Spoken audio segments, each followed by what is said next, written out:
അങ്ങനെ ഇവിടുത്തെ വിശേഷങ്ങൾ എത്ര പറഞ്ഞാലും മതിയാവില്ല. ഇടയ്ക്ക് ചില വാനരന്മാരൊക്കെ ചില കുസൃതി ഒപ്പിക്കുന്നുണ്ട് കേട്ടോ. സാരിയൊക്കെ വലിച്ചുകൊണ്ട് പോകാൻ ശ്രമിക്കുന്നുണ്ട്. പക്ഷെ നമ്മൾ അതിന് അനുവദിക്കില്ല. എന്തായാലും നമുക്ക് വളരെ പെട്ടെന്ന് ശബരിമലയിലേക്ക് ഒന്ന് പോകാം. നമ്മുടെ ഗോകുൽ രമേശ് അവിടെ കുറെ നേരമായിട്ടോ നമ്മളിങ്ങനെ കാത്തിരിക്കുകയാണ്. ഇടമാണ്. അപ്പോൾ ഗോകുലിനോട് ചോദിക്കാം, ഗോകുലെ, കേരളത്തിൽ അങ്ങോളം ഇങ്ങോളം നമ്മളെല്ലാവരും ഇങ്ങനെ കർക്കിടക മാസത്തെ വരവേൽക്കാൻ വളരെ പോസിറ്റീവായി കാത്തിരിക്കുകയാണ്. അപ്പോൾ ശബരിമലയിൽ അയ്യന്റെ സന്ധിയിൽ നിന്നുമുള്ള ഏറ്റവും പ്രധാനപ്പെട്ട വിവരങ്ങൾ പൂജകളൊക്കെ ഇവിടെ കാണും അല്ലേ ശരി? അപ്പോൾ ഗോകുൽ പറയൂ, അവിടെ നിന്നുള്ള തത്സമയ വിവരങ്ങൾ, അവിടുത്തെ കാഴ്ചകൾ എങ്ങനെയാണ് ഈ പുലർകാലത്ത്?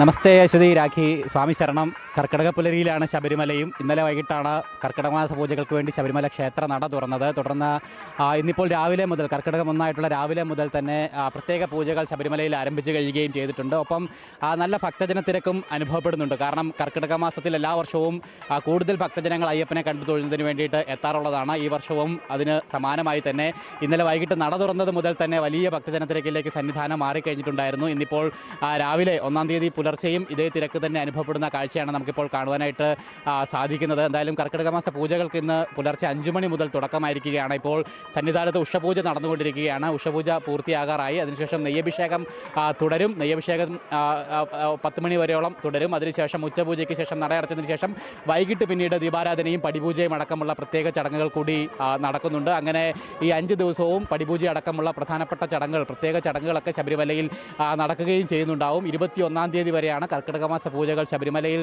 നടക്കുന്നുണ്ടാവുക. എന്തായാലും ഈ 5 ദിവസവും വലിയ ഭക്തജനത്തിരക്ക് പ്രതീക്ഷിക്കുന്നുണ്ട്. കാരണം കർക്കിടക മാസം മലയാളികളെ സംബന്ധിച്ചിടത്തോളം ഏറെ പുണ്യമാസമാണ്. ഒപ്പം അതിൻ്റെ പ്രാധാന്യം കൂടി കണക്കിലെടുത്തുകൊണ്ട് തന്നെ മറ്റ് ശ്രീരാമ ക്ഷേത്രങ്ങൾ അല്ലെങ്കിൽ ഹനുമാൻ ക്ഷേത്രങ്ങളെ പോലെ തന്നെ ശബരിമലയ്ക്കും ഈ ഒരു ദിവസങ്ങളിൽ ശബരിമലയിൽ സന്ദർശനം നടത്തുക, അയ്യപ്പൻ്റെ ദർശനം നടത്തുക എന്ന് പറയുന്നതും മലയാളികളെ സംബന്ധിച്ചിടത്തോളം ഏറെ സുഹൃതമായിട്ട് കണക്കാക്കുന്ന ഒരു കാര്യം കൂടിയാണ്. അതുകൊണ്ട് തന്നെ മലയാളികളായിട്ടുള്ള തീർത്ഥാടകർ കൂടുതലായിട്ട് എത്തുന്ന ഒരു നാളുകൾ കൂടിയാണ് കർക്കിടക മാസം എന്ന് പറയുന്നത്. ഒപ്പം തന്നെ ഇതര സംസ്ഥാന തീർത്ഥാടകരും നമുക്ക് ധാരാളമായിട്ട് കാണുവാനായിട്ട് സാധിക്കുന്നുണ്ട്. എന്തായാലും മറ്റ് ബുദ്ധിമുട്ടുകളൊന്നും തന്നെ ഇല്ല. രാവിലെ ആദ്യ മണിക്കൂറുകളിൽ സുഗമമായി തന്നെ തീർത്ഥാടനം മുന്നോട്ട് പോയിക്കൊണ്ടിരിക്കുകയാണ്. രാവിലെ ചെറിയൊരു മഴയൊക്കെ പെയ്തു എങ്കിൽ പോലും മറ്റ് തീർത്ഥാടകരുടെ മലകയറ്റം അത് സാരമായിട്ട് ബാധിച്ചിട്ടില്ല. കാര്യമായ വലിയ മഴയൊന്നുമില്ല. എന്തായാലും ഇപ്പോൾ രാവിലെ തെളിഞ്ഞ അന്തരീക്ഷത്തിൽ തന്നെ തീർത്ഥാടനം പുരോഗമിച്ചുകൊണ്ടിരിക്കുകയാണ്. ഒപ്പം ശബരിമലയിലെ പ്രത്യേക ചടങ്ങുകളും പുരോഗമിച്ചുകൊണ്ടിരിക്കുകയാണ്. എന്തായാലും അയ്യപ്പനെ ഈ പുണ്യ പുലരിയിൽ, പ്രത്യേകിച്ച് കർക്കിടക മാസത്തിൻ്റെ പുലരിയിൽ അയ്യപ്പനെ കണ്ടു തൊഴുവാനായിട്ട് ഭാഗ്യം ലഭിക്കുക എന്ന് പറയുന്നത് വലിയ കാര്യം തന്നെയാണ്. എന്തായാലും ആ തീർത്ഥാടകരുടെയൊക്കെ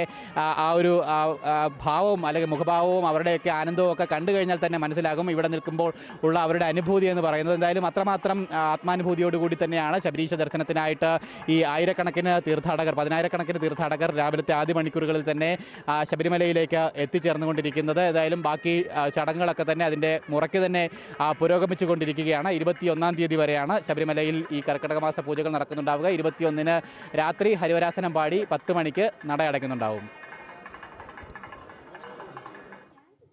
ശരി ഗോകുൽ, എന്തായാലും അല്ലെ ഈ കാലാവസ്ഥ വളരെ അനുകൂലമാണ്. അതുകൊണ്ട് തന്നെ ഭക്തർക്ക് സുഖ ദർശനം ശബരിമലയിൽ സാധ്യമാകുന്നുണ്ട് എന്നുള്ളതാണ് മനസ്സിലാക്കുന്നത്. ഗോകുൽ രമേശാണ് സന്നിധാനത്തിൽ നിന്നുള്ള വിശദാംശങ്ങൾ നൽകി. നമുക്ക് ആ ദൃശ്യങ്ങളിൽ കാണാം കേട്ടോ. ചടയമംഗലത്തുള്ള ജടായു ശില്പം 200 അടി. ഇതിന്റെ പിറകിലെ പ്രധാനപ്പെട്ട ബുദ്ധികേന്ദ്രം ആരുടെയെന്ന് അറിയാവോ? രാജീവ് അഞ്ചൽ, സംവിധായകൻ രാജീവ് അഞ്ചലിന്റേതാണ് കേട്ടോ. അദ്ദേഹം കൂടിയാണ് ഇതൊന്ന് കാര്യക്ഷമമാക്കാൻ വേണ്ടി വളരെയധികം പ്രവർത്തിച്ചത്. എന്തായാലും 200 അടി നീളവും 75 അടി ഉയരവുമാണ് ഈ ശില്പത്തിനുള്ളത്. നമ്മൾ തുടക്കത്തിൽ പറഞ്ഞതുപോലെ ചരിത്രത്തിൽ സ്ത്രീകളുടെ ഒരു സംരക്ഷണത്തിന് വേണ്ടി അല്ലേ, അതെ, മുന്നിൽ ഉണ്ടായിരുന്ന ഒരു ചരിത്രത്തിൽ തന്നെ ഒരു കഥാപാത്രമാണ് ജടായു എന്നുള്ളത് കൂടി നമ്മൾ ഈ ഘട്ടത്തിൽ ഒരിക്കൽ കൂടി ചേർത്ത് പറയണം എന്നുള്ളതാണ്.